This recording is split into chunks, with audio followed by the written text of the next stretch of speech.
June saw the arrival of the 200th annual outing for the increasingly beleaguered controversy magnet Big Brother. This year's lineup included a Robert Crumb fantasy woman paired with a Sylvester Stallone figurine carved from boiled ham, Ted Danson, one of the League of Gentlemen, Bingo from the Banana Splits, a man with a croissant on his head, and Cupid's stump. This lot look like a fun bunch. I can't wait to see what light-hearted hijinks they're going to get up to. Scrap to me then!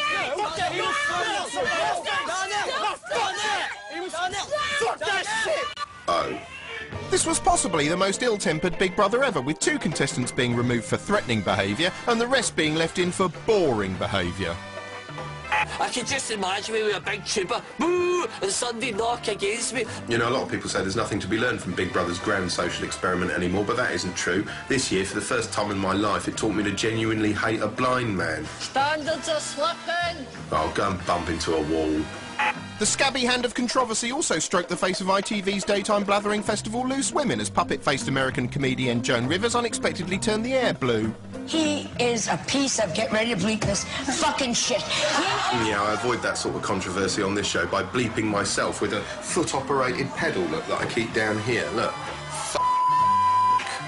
Phew, what a scorcher, it's July, and to celebrate the BBC launches Bone Kickers, an attempt to combine the methodical precision of archaeological excavation with the nerve-jangling thrills of fatuous made-up bullshit.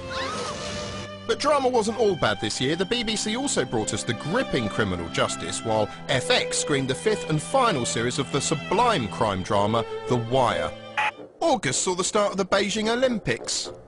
The games themselves opened with a spectacular opening ceremony, which, thanks to draconian legal issues, we can't show you. But neither could Sky News, at least not on the night. They'd have to make do with plopping Jeremy Thompson somewhere sort of near the Bird's Nest Stadium and making him wobble on about how amazing it all wasn't. Out here we can give you an impression of the lights that are lighting up the night sky.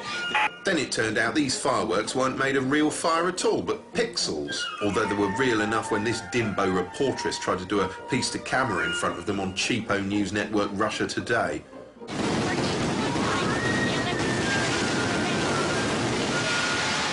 From the Chinese capital, Katrina Zava for RT.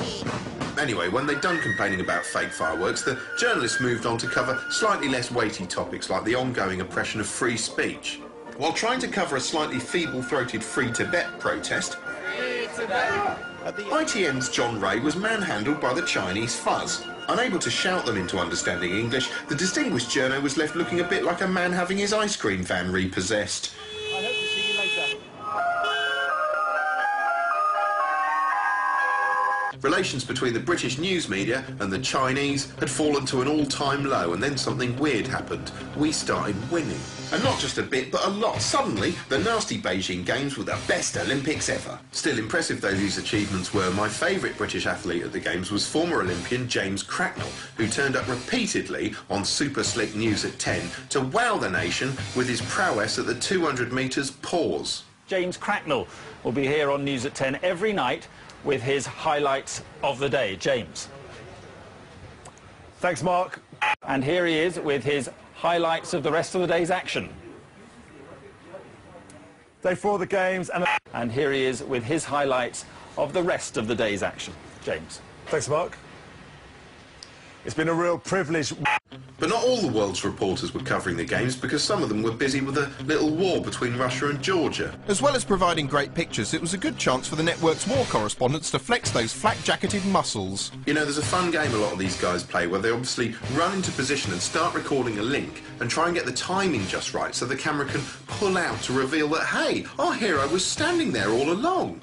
And the absolute master at this has to be ITN's Julian Mannion. The Georgian government insists that its troops have not been humiliated. Oh, lovely reveal. Condoleezza Rice's swiftly arranged visit is intended as a strong demonstration of support for the embattled Georgian president. Oh, now that is a good reveal, and 36 bonus points for catching the Secret Service guy nipping off for a piss. Anyway, the stiff upper lip of us Brits was in stark contrast to Fox's all-American Steve Harrigan, who seemed to spend all his time during the war running away like a pussy. We are going to get out of here right now because the bombing is coming closer. Oh, is the little man scared of the war? There's just a text message to journalists from the BBC that said, get out now. We don't know why. We're getting out now. Boo-hoo. Boo-hoo, Steve. Georgian forces, Manager, have begun to fire at journalists with pistols. And when he wasn't chickening out of a bullet in the lung like a fucking coward, he was failing to help an old woman with her bags. She says she doesn't know who's to blame. She doesn't know where to point the fingers. But she also doesn't know where she's going to sleep tonight. Well, give her a hand then, you The news starts now. Fox News is the master at sanitising this kind of thing. When it wasn't pimping the footage until it resembled a previously on segment at the start of an episode of CSI, it was telling viewers why they should care. Here's why you should care. Because our fellow human beings are being killed? First, there's a major oil pipeline in that area. After August, as if by magic, September appeared, ushering in a perplexing new vehicle for Noel Edmonds, which started off sounding like a political rally. Are you unhappy with life in Britain today? Yeah. Are you concerned with the lack of respect, compassion and freedom in our society? Yeah. Would you like to be part of a fairer, more caring Britain? Yeah, and I'll kill anyone who disagrees. You clearly feel frustrated and at times angry at the tidal wave of new rules, regulations and laws that have been introduced in the name of health and safety, security or the environment. Oh, yeah, bloody health and safety and security and the environment. I hate them. Well, the politicians, they've had their turn. Yeah, it's an uprising. Come on. It's down to you, me, them and everyone who wants to live in a more caring society. Is it going to involve any work? The show itself was essentially a combination of That's Life, Surprise Surprise, and the scenes where Peter Finch goes mad in Network. Half of it consisted of heartwarming acts of kindness to worthy causes, which is nice, but the other half was pure post-breakdown Alan Partridge, as Noel, assisted here by Peter Cushing, grumbled about bloody red tape and tutted over small-minded local council policies. Busking bagpipers from one of Scotland's most famous streets in Edinburgh were made to sign acceptable behaviour contracts. No, come on, restricting their playing times due to rules on licensing and noise. Well, that sounds quite reasonable to me. I mean, you don't want bagpipers playing late at night, so, Why are the police going after bagpipers? Why aren't they going after the yobs and the hoodies and the drunks? Oh, yeah, I hadn't seen it like that. Yeah, kill the hoodies and the drugs. Just to underline how bloody typical all these council officials are, Noel introduced the most embarrassing studio sequence ever.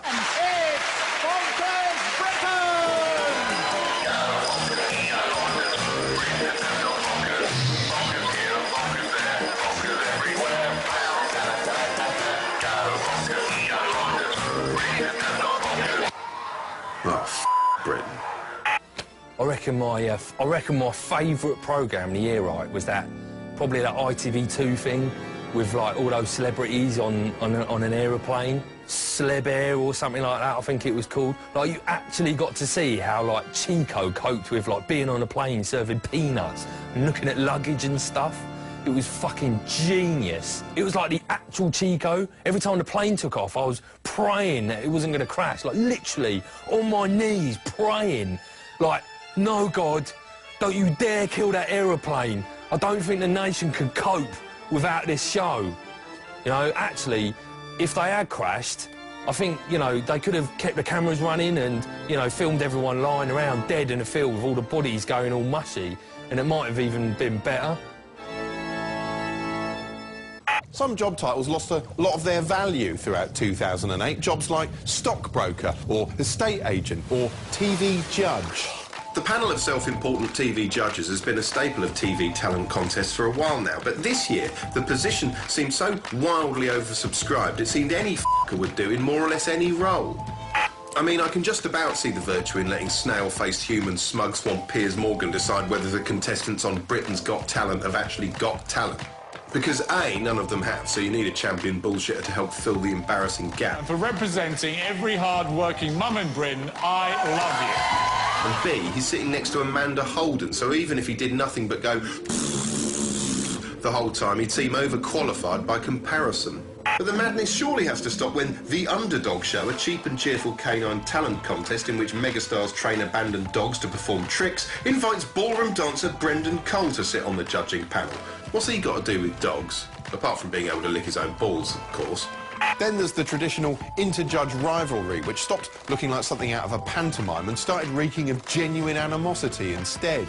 There were heated exchanges on Strictly Come Dancing. You never